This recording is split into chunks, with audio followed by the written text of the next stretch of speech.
Good afternoon students.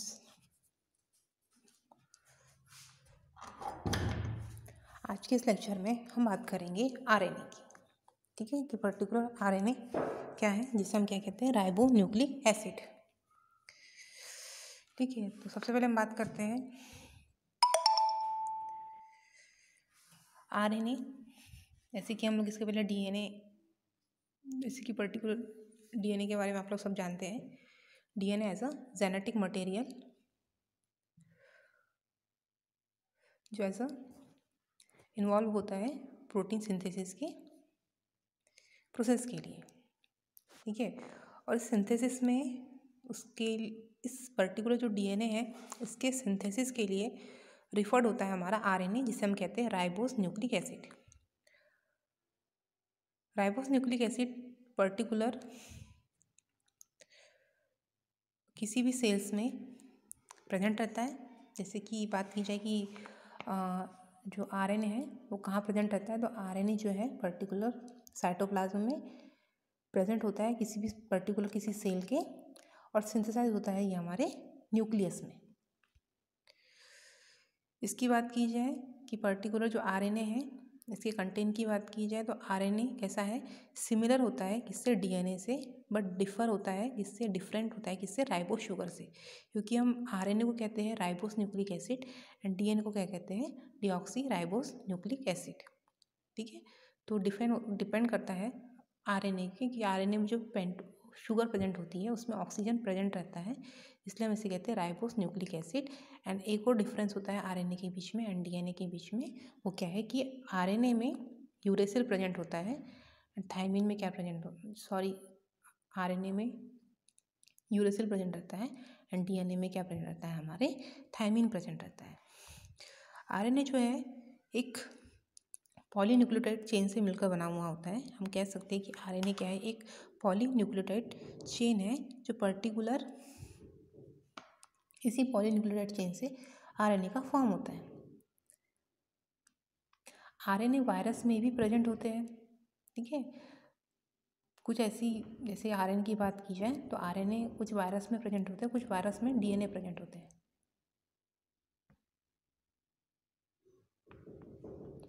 RNA की बात की जाए तो आरएनए डबल स्टैंडर्ड भी हो सकता है, सिंगल स्टैंडर्ड भी हो सकता है ना, लीनियर भी हो सकता है एंड हेलिकल फॉर्म में भी हो सकता है। क्योंकि पर्टिकुलर जो वायरसेस होते हैं उसमें वायरस में जो आरएनए प्रेजेंट होता है पर्टिकुलर प्लांट वायरस में डबल स्टैंडर्ड आरएनए हो सकता है, सिंगल स्टैंडर्ड आरएनए हो सकता है, लीनियर हो सकता है, हेलिकल फॉर्म में हो सकता है ना।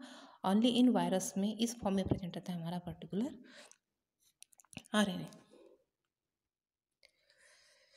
इसके स्ट्रक्चर की बात की जाए, देखिए जैसे हमने अभी कहा कि आरएनए जो कैसा है, ribonucleic and polymers of nucleotide से मिलकर बना हुआ होता है, जिसमें particular ribo sugar, pentose sugar, phosphate and bases जो नाइट्रोजनस बेस प्रेजेंट रहते हैं, जैसे adenine, guanine, cytosine and uracil.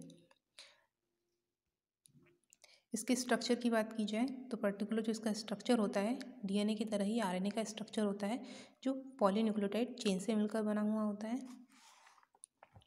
जिसे हम पॉलीमर्स ऑफ राइबोन्यूक्लियोटाइड्स भी कहते हैं। और पर्टिकुलर जो आरएनए है वो हेलिकल फॉर्म में होता है। आरएनए जो है स्पेशल, उसमें शुगर जो शुगर प्रेजेंट होती है, शुगर जो है एज अ फॉस्फेट बॉन्ड के साथ क्या होती है, बाइंड होती है। और इसमें जो नाइट्रोजनस बेस होते हैं adenine, guanine, cytosine and uracil, thymine इसमें एब्सेंट होता है, क्योंकि पर्टिकुलर थायमिन किस में प्रेजेंट होता है, हमारे डीएनए में प्रेजेंट होता है। आरएनए कैसा होता है, सिंगल स्टैंडर्ड स्ट्रक्चर होता है। जिसमें बात की जाए, इसका जो स्ट्रक्चर की बात की जाए तो इसके स्ट्रक्चर में एक होता है पायरिमिडिन और सेकंड है हमारा प्यूरिन। पायरिमिडिन जो है जिसमें आते हैं cytosine and uracil. Cytosine and uracil जो है सिंगल रिंग स्ट्रक्चर होते हैं, और ये जो पर्टिकुलर किसी भी आरएनए का जो स्पेस होता है बहुत ही कम होता है, और जो पायरिमिडिन होते हैं वो शुगर के साथ एज अ पोजीशन में, थर्ड पोजीशन में क्या होते हैं, बाइंड होते हैं। और जो प्यूरिन्स होते हैं, प्यूरिन में आता है एडेनिन एंड ग्वानिन, जैसा हमारा डीएनए में होता है। और जो प्यूरिन्स जो है कैसी होती है, डबल रिंग स्ट्रक्चर होता है। एंड देन इसकी बात की जाए प्यूरिन्स की, तो इसमें जो स्पेस होता है काफ़ी मोर स्पेस प्रेजेंट होता है आरएनए स्ट्रक्चर में, और जो पर्टिकुलर प्यूरिन्स जो होते हैं वो राइबो शुगर की 9th पोजीशन के साथ क्या होते हैं, बाइंड होते हैं। ये था हमारा नाइट्रोजनस बेस। नाइट्रोजनस बेस के स्ट्रक्चर दिखे हुए हैं यहाँ पे, प्यूरिन्स एंड पायरिमिडिन्स। प्यूरिन्स में आता है एडेनिन एंड ग्वानिन, एंड पायरिमिड में आता है uracil and cytosine. Ribo sugar की बात की जाए यहाँ पे तो इसमें राइबो शुगर प्रेजेंट रहती है, ठीक है।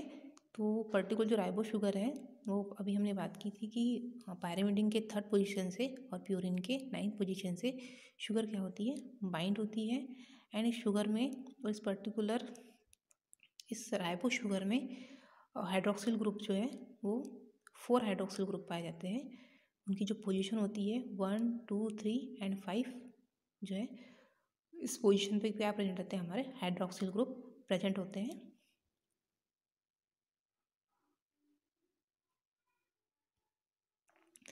अब बात करते हैं जो हमारे पर्टिकुलर न्यूक्लियोटाइड एंड न्यूक्लियोसाइड की। तो पर्टिकुलर जो आरएनए का जो स्ट्रक्चर है, सिंगल स्टैंडर्ड स्ट्रक्चर है हमारा आरएनए का। तो आरएनए का जो स्टैंड है वो मिलकर बने होते हैं न्यूक्लियोटाइड से। तो न्यूक्लियोटाइड जो है मिलकर बने होते हैं न्यूक्लियोसाइड एंड फॉस्फेट से। और बात की जाए न्यूक्लियोसाइड किससे मिलकर बने होते हैं, तो न्यूक्लियोसाइड जो है मिलकर बने होते हैं शुगर प्लस नाइट्रोजनस बेस से। अगर हम नाइट्रोजनस बेस की बात की जाए तो नाइट्रोजनस जो बेस होते हैं हमारे 2 होते हैं, प्यूरिन एंड पायरिमिडिन। और प्यूरिन की बात की जाए तो उसमें आता है एडेनिन एंड ग्वानिन, और पायरिमिडिन की बात की जाए तो उसमें आता है साइटोसिन एंड यूरेसिल। इस प्रकार एक न्यूक्लियोसाइड एंड न्यूक्लियोटाइड का क्या होता है, फॉर्म होता है। पहले न्यूक्लियोसाइड बनता है, देन क्या बनता है, हमारा न्यूक्लियोटाइड बनता है। इसलिए हम कहते हैं इसे पॉली न्यूक्लियोटाइड चेन। स्ट्रक्चर बने हुए हैं इसके। ये हमारा आरएनए का स्ट्रक्चर है, adenine, guanine, cytosine and uracil, ठीक है। आरएनए कैसा है, सिंगल स्टैंडर्ड हेलिकल स्ट्रक्चर होता है ना। और इसमें phosphate group and hydroxyl group present रहते हैं। ये पर्टिकुलर हम इसे राइबो न्यूक्लियोटाइड कहते हैं, है ना। और इसमें 2 प्रकार के बॉन्ड पाए जाते हैं, एक होता है हमारा फॉस्फोडाइस्टर बॉन्ड और एक होता है हमारा ग्लाइकोसिडिक बॉन्ड। और इसमें जो नाइट्रोजनस बेस है वो पर्टिकुलर जो न्यूक्लियोटाइड में नाइट्रोजनस बेस प्रेजेंट होते हैं हमारे राइबो न्यूक्लियोटाइड में, जिसे हम पॉली न्यूक्लियोटाइड भी कहते हैं, as a adenine, cytosine, uracil and guanine. ये इसका सिंगल स्ट्रक्चर है। और यहाँ पे हाइड्रोजन बॉन्ड आपस में जुड़े हुए हैं, जहाँ पे वो डबल बॉन्डिंग स्ट्रक्चर है। अगर आरएनए सिंगल स्टैंडर्ड है तो उसमें हाइड्रोजन बॉन्ड प्रेजेंट नहीं होते, मतलब एक न्यूक्लियोटाइड दूसरे न्यूक्लियोटाइड से हाइड्रोजन बॉन्ड द्वारा नहीं जुड़ा रहता। अगर इसमें डबल बॉन्ड आरएनए अगर प्रेजेंट रहेगा, डबल स्टैंडर्ड आरएनए प्रेजेंट रहेगा, जैसे कि हमारे वायरसेस में प्रेजेंट रहता है, तो उन 2 न्यूक्लियोटाइड के बीच में आपस में 2 न्यूक्लियोटाइड जो है हाइड्रोजन बॉन्ड द्वारा जुड़े रहते हैं। जैसे कि हमारा एडेनिन किससे जुड़ता है, यूरेसिल से, और हमारा जो ग्वानिन है किससे जुड़ता है, साइटोसिन से।